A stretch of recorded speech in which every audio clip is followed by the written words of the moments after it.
Yo, what up, everyone? Welcome to Atsu Eigo. I'm Atsu, and this is... Atsu. Yeah, Atsu. Atsu and Atsu. Atsu. I'm Atsu as well. Yeah, the three Atsus. That's what we're doing today. Okay. This is a different kind of video, as you guys could see. We're filming in my studio today. Do you mind if I take over your channel for one? Sure. Is it okay? All right. I want to test Atsu. You want to test me? Well, before we introduce Atsu, before we test Atsu, I think we should introduce this guy. I'm not sure who he is, but do you want to... They found me on the street outside. I was just looking for work, and they said, hey, we're filming a video, so why don't you be in it? You look all right. My name's Logan, and I'm a part of Chad's. Nick and I work on our little business together. So, what we're going to do today is I'm going to give Atsu English idioms. Oh. Because I must say, Atsu does have a higher vocabulary of English than I do. That I'm not, like, tooting your horn here. Is that the right word, tooting your horn? Blowing steam up your ass. Yeah, or no, we can't say that on his channel. You could sugarcoat. Yeah, you could bleep that. But I'm gonna give him English idioms, and I'm gonna give Logan, who doesn't speak any Japanese really. He speaks some Japanese, but not idioms. Hey, I spoke enough to get off the street. Just Yeah. I mean, he no idioms, but he is an idiot. So okay. All right. So I'm gonna see who knows more of the other country's idioms. Why don't we start with English ones? Sure. Okay. Go ahead. Have you ever heard this one, Atsu? Tall glass of water. Tall glass of water. Tall glass of water. Yeah. So my educated guess is... Wait, have you ever heard this? No, never. Okay. A tall glass of water. It takes a lot of effort to satisfy. Okay. You get three guesses. Okay. That's wrong. That's right. I'm trying to throw him a bone here. Tall glass of water. It's hard to swallow. Hard to understand. Okay. That's wrong. That's wrong? Okay, give me a hint then. Okay. Logan's a tall glass of water. He's a tall glass of water. A tall guy. You're so close. Should we give that to him or no? Yeah, you give it to the guy. You got it. So a tall glass of water is somebody who's tall and attractive. So you could say that about Attractive. a girl. Because do you know why? Because do you know how refreshing it is to drink a tall glass of water? Okay. It's kind of a southern. He's a tall glass of water because it's hot outside and you want to drink a tall glass of water. So we say in America, man, that guy's a real tall glass of water. Can I use it for girls? Yes, you can. I have no idea if it's a southern thing, but it's definitely, that person's attractive thing. And does that person have to be tall? Yes. Okay. I think they have to be kind of a bit imposing with how handsomely rugged they are. Right. So Someone like me. No. So you can't use it for Nick. No, unfortunately, he's a little A short shot of tequila. Glass of water. a little espresso shot. A double espresso. Okay. All right. Here's one for Logan. So Atsu gets a point. Yes. You got a point. All right, Logan. How about neko ni koban? No. Like a coin to a cat. According to a cat. Going to a cat? Coin to a cat. There's a lot of cat phrases in Japanese. But that coin is an expensive one, right? Yes. Koban. So They don't have it now. It's a coin they used to have in Japan, right? Oh, okay. made of gold. Well, I like cats. Gold coin, say. Yeah. A gold coin to a cat is something that's useless. Hey, because cats don't need gold, right? What does a coin? What does a cat need a coin for?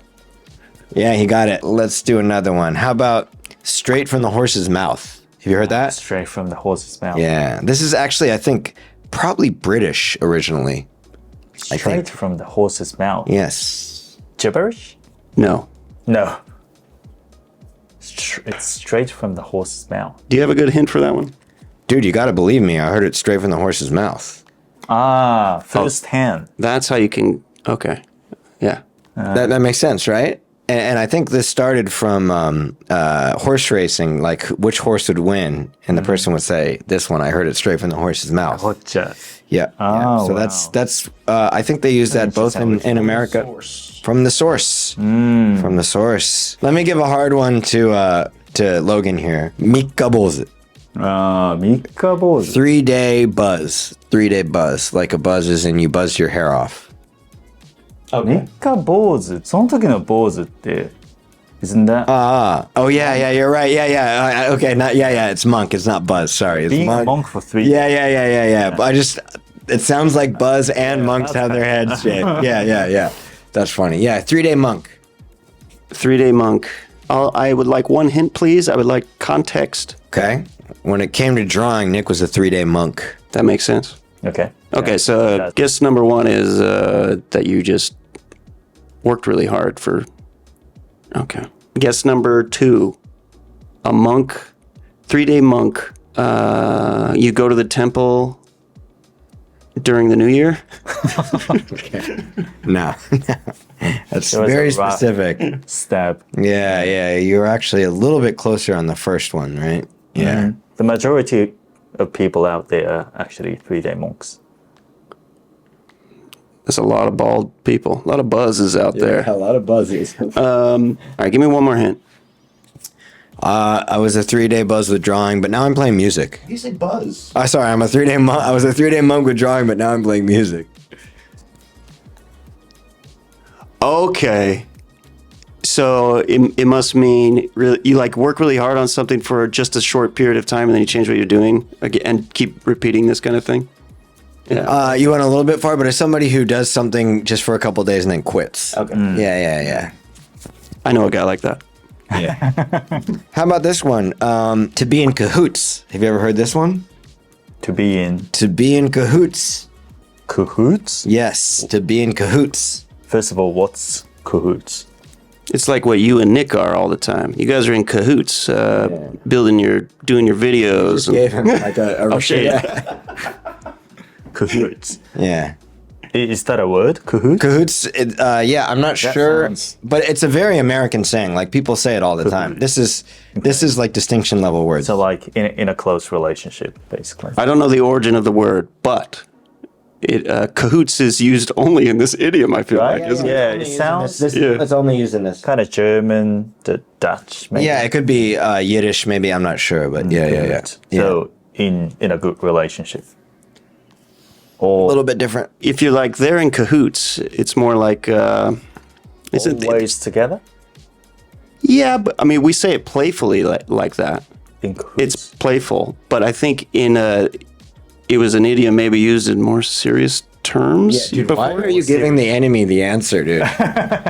in a more serious thing. Yeah, you got one more. I mean, I guess I should just give them the example. Cooperate with each other. Yeah, they're in cahoots, meaning they're both working together for some kind of nefarious plan. You know, they're in cahoots. They're working on something that is a bit shady. Right, under the table. Yes. So like Nick and Daijiro are in cahoots to overtake Atsuego or something like that. なるほどね。 Yeah, and you always say it in this negative context. All right, last one. Neko o kaburu, wearing a cat. Am I some kind of hunter? No. When you guys are at my house, my wife is really nice, but she's always just wearing a cat. I mean, did you not just give that away to me? So she's pretending to be nice? Yeah. That was too easy, man. Oh, when you're playing dumb, you could say neko kaberu. Okay, Yeah. but cats are, sometimes cats are pretty feisty. Yeah, but when they want something, they all of a sudden start acting really nice, right? So that's why they say wearing a cat, right? Yeah, I always wonder, Japanese people love cats or hate cats? I think they like cats, but there's a lot of negative connotations towards cats in Japanese, right? What? Neko no te de mo karitai. 猫の手も借りたい。そう。They're basically like looking down on cats. Yeah, I think you guys got equal points. I don't even remember what the points. I lost track. Yeah. Who cares? Whatever. You got 100 points. You got 100 points. Anyway, yeah, that was the video, man. It was a nice game. Do you feel like you learned some of the new phrases? Yeah, it did. Yeah, there is no end to learning English. Yeah, man. And those are phrases like they're not rare either, We use those phrases, right? I need to study harder. Anyway, we have a company called Chad's, and we have this immersion product. Immersion's immersion is just listening to English and reading English all the time. What is immersion?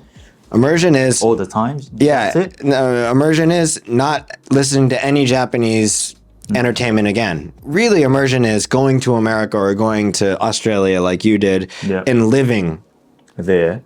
But in this day and age, you can actually do immersion on your computer or on your TV. And it's, I think, is a really important way to supplement studying. So you could study and then you learn things like you follow the directions, but then you put that into practice by listening to hours of English every day. I've done this with Japanese.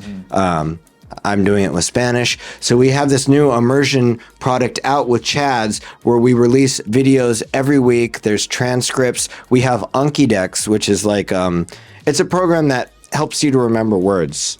And then we also release podcasts and then things like meetings with me, like actual meetings where you can like talk to me on the computer. And we're releasing this. So if you guys are interested in trying English immersion, the first of its kind, must be noted that this. Are you saying that you can be capable of like speaking English by just immersing yourself? no, that's So there are like a certain steps that you are going to Well- explain in the I- videos that you're offering on. well, the videos are actual the immersion content. So we have tons of interesting speakers. We have me. We have different Americans, British people, interesting people talking. But there is a right way to do it, right? Yeah, there's a right way to do way it, to consume and we teach that in the courses. Right. But if I was going to put it really plainly right now, what you would do is study English for like 6 months or a year just to get an idea of like what the language is. Then you would do immersion for. I would do it for like 5 years, and then obviously you can't just start talking if you've never talked before, so you have to practice talking as well. But immersion is the way to like gain vocab and learn like the fast processing that it takes to learn English. So basically, there must be a period of like intensive studying before starting. Well, kids don't have to do that, but it makes it easier if you can obviously, if you want to build a Lego, it's probably better to follow the instructions first, right? Like it's possible, but I mean, most people would want to follow the instructions, right? Because it feels like there's often a misunderstanding around the definition of immersion. Like when people hear the word immersion, then that means that, okay, I don't have to study, I just need to immerse myself, but that's wrong.